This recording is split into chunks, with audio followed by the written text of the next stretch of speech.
అందరికీ నమస్తే అండి. ప్రభుత్వ పరిపాలనలో ఖచ్చితంగా పారదర్శకత, జవాబుదారీతనం ఉండాలి. ఒకప్పుడు రాజకీయాలు వేరు, ఒకప్పుడు పరిపాలన వేరు. కానీ ఇప్పుడు గత 10-15 సంవత్సరాల నుంచి సుమారుగా ఒక 5-10 సంవత్సరాలు అనుకోవచ్చు, సోషల్ మీడియా యాక్టివ్గా ఉంది. ప్రతి ఒక్కరిలో రాజకీయ చైతన్యం పెరుగుతోంది. పరిపాలనలో తీసుకుంటున్న నిర్ణయాల పట్ల ప్రజలు అధ్యయనం చేస్తున్నారు. దాన్ని తెలుసుకోవడానికి ఆసక్తి చూపిస్తున్నారు. ఒకప్పుడు రాజకీయాలు వేరు, 2010కు ముందు 2015కు ముందు వేరు. సోషల్ మీడియా ఇంత యాక్టివ్గా లేదు. ఎవరు ప్రజలు పెద్దగా పట్టించుకునేవారు కాదు. మనం ఎవరికి భూములు ఇచ్చినా పర్లేదు, ఎవరికి ఎలా లబ్ధి చేసినా పర్వాలేదు. కానీ ఇప్పుడు మాత్రం ఖచ్చితంగా పారదర్శకత ఉండాలి, జవాబుదారీతనం ఉండాలి. ఏమైనా అనుమానాస్పద లావాదేవీలు జరిగితే ఇమీడియట్గా బయటకు వచ్చేస్తుంది. సో ఎందుకు ఈ మాట అంతా చెప్తున్నానంటే, మొన్న 15వ తేదీన మంత్రివర్గ సమావేశం జరిగింది. ఆ రోజు విశాఖపట్నంలో కొన్ని సంస్థలకు భూములు ఇచ్చారు. అందులో టీసీఎస్ అనే ఒక ప్రఖ్యాత ఐటీ కంపెనీకి భూములు ఇచ్చారు. అలాగే Ursa Clusters URSA Ursa clusters private Limited అనే కంపెనీకి 60 ఎకరాల భూములు ఇచ్చారు. అది ఆల్రెడీ అందరికీ తెలిసే ఉంటుంది కదా. సో కావాలంటే ఇదిగోండి, తెలుగుదేశం పార్టీకి భగవద్గీత లాంటి ఈనాడులో రాశారు చూడండి. 16వ తేదీన మంత్రివర్గ సమావేశ నిర్ణయాలు రాస్తూ టీసీఎస్కు భూములు ఇచ్చాము అని చెప్తూ, ఇదిగోండి విశాఖలో కీలక ప్రాజెక్టులు వస్తున్నాయి. URSA క్లస్టర్స్ ప్రైవేట్ లిమిటెడ్కు విశాఖ హిల్ నెంబర్ 3లోని ఐటీ పార్క్లో 3.5 ఎకరాలు, ఐపీ కాపులప్పాడులో 56.36 ఎకరాలు కేటాయింపు అని వచ్చింది. సో దీని మీద నిజానికి నేషనల్ మీడియాలో నిన్నటి నుంచి రకరకాల వార్తలు వస్తున్నాయి. అండ్ సాక్షిలో కూడా రకరకాల వార్తలు వస్తున్నాయి. సో నేను కూడా అసలు ఇంట్రెస్ట్ చూపించాను, నిజంగా ఇందులో స్కామ్ ఏమైనా జరిగిందా, అసలు ఏంటి, దీనిలో అనుమానాలు ఏంటి అనేది నేను కూడా కొంచెం చేశాను. సో వీళ్ళకి 60 ఎకరాలు 99 పైసలకి ఇచ్చారు అనేది ఒక ఆరోపణ. నిజానికి ఆ రేటు అందులో మెన్షన్ చేయలే. ఆ ప్రభుత్వం తీసుకొచ్చిన ఉత్తర్వులో రేటు మెన్షన్ చేయలేదు. కానీ వీళ్ళకి 60 ఎకరాలు ఇవ్వడం వెనక ఉద్దేశం ఏంటి? టీసీఎస్కు 99 పైసలకి ఇచ్చినట్టు బయటకు చూపించి అదే ముసుగులో వీళ్ళకి కూడా ఇచ్చేశారా? అది ఇక్కడ మనం నిజానికి టీసీఎస్కి భూములు ఇవ్వడం వెనక మనం ఒక వీడియో చేసాం. ఎకరం 99 పైసలే. టీసీఎస్కు అంత తక్కువకు లోకేష్ బాబు ప్లాన్ చెప్తారండి అంటే టీసీఎస్కు అంత తక్కువ రేటుకి ఎందుకు భూములు ఇచ్చారనేది నేను చాలా వ్యాలిడ్ రీజన్ చెప్పాను. ఎస్, అటువంటి ప్రఖ్యాత ఐటీ కంపెనీ విశాఖపట్నానికి రావాలంటే వాళ్ళకు సానుకూల నిర్ణయాలు తీసుకోవాలి, అది నేషనల్ లెవెల్ ఫోకస్ అవ్వాలి. కాబట్టి వాళ్ళకి 99 పైసలకి ఇవ్వడం తప్పు లేదు అని నేను వీడియో చేశాను. మరి టీసీఎస్కు ఇచ్చిన ముసుగులో ఈ వర్సా క్లస్టర్స్ అనే వాళ్ళకి ఇవ్వడానికి కారణం ఏమిటి? అది మనం అనుమానించాల్సిన విషయం. ఈ వర్సా క్లస్టర్స్ ఏమీ అంత నమ్మదగిన కంపెనీ కాదు. ఎందుకంటే మీరు ఒక్కసారి గూగుల్లోకి వెళ్ళి URSA Ursa Cluster Private Limited అని కొడితే ఆ కంపెనీకి సంబంధించిన ఆ వెబ్సైట్లో అవి ఇవి ఓపెన్ అవుతాయి. అంటే ఆ కంపెనీకి అఫీషియల్ వెబ్సైట్ లేదు. ఇదిగోండి, URSA క్లస్టర్స్ ప్రైవేట్ లిమిటెడ్ వీళ్ళకి భూములు ఇచ్చింది. ఆ company address, legal address flat number 705 Ekta Basil Heights, Jubilee Garden, Kothaguda, Serlingampally, Telangana అంట. Varsha clusters private limited. ఇది ఎప్పుడు వచ్చింది? ఈ కంపెనీ ఎప్పుడు పుట్టింది? 2025లో పుట్టింది. ఇదిగోండి మీకు డీటెయిల్ డేటా ఉంటుంది. ఇదిగోండి 2025 ఫిబ్రవరి 4వ తేదీన పుట్టింది ఈ కంపెనీ. ఎంటిటీ క్రియేటెడ్, అడ్రస్ ఇది.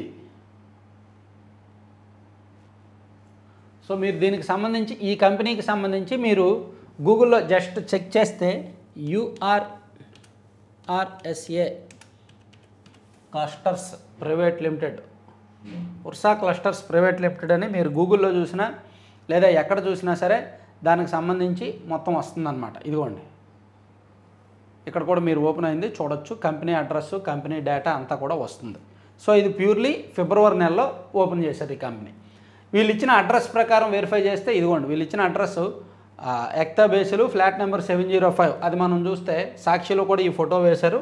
ఇదిగోండి ఇదే ఎక్టా ప్రైమ్ బేసిల్ హైట్స్ 705 అంటే ఇది. ఈ ఫ్లాట్ ఇదేమో వాళ్ళు చెప్పిన బిల్డింగ్ అడ్రస్సు, ఇదేమో వాళ్ళు చెప్పిన ఫ్లాట్ 705. ఇది ఒక అపార్ట్మెంట్లో ఒక చిన్న ఫ్లాట్. వీళ్ళు ఎంత ఇన్వెస్ట్ చేస్తారంట?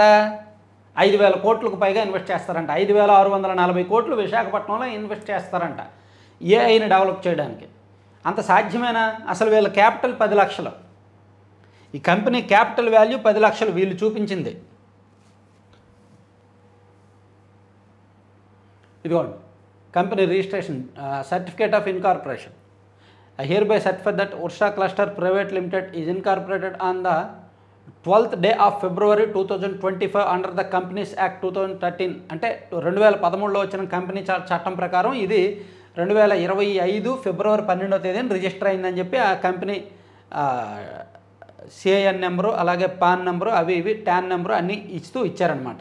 సో దీనిలో ఉన్న డైరెక్టర్స్కి ఇద్దరికి కూడా పెద్దగా ప్రొఫైల్ లేదు, హై ప్రొఫైల్ ఏమీ కాదు, వాళ్ళ గతంలో పెద్ద పెద్ద కంపెనీలు నడిపిన చరిత్ర లేదు.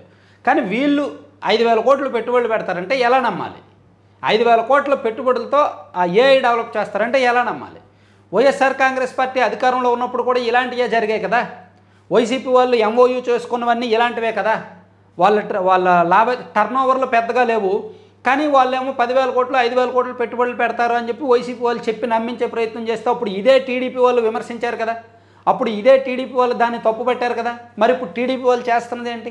కూటమి ప్రభుత్వం అధికారంలోకి వచ్చాక చేస్తున్నది ఏంటి?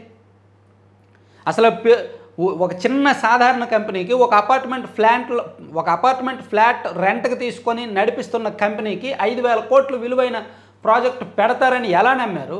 వాళ్ళకి అంత విలువైన భూములు ఎలా ఇచ్చారు? 60 ఎకరాల భూములు, ఎకరం మినిమం తక్కువలో తక్కువ 30 కోట్లు ఉంటుంది అనమాట.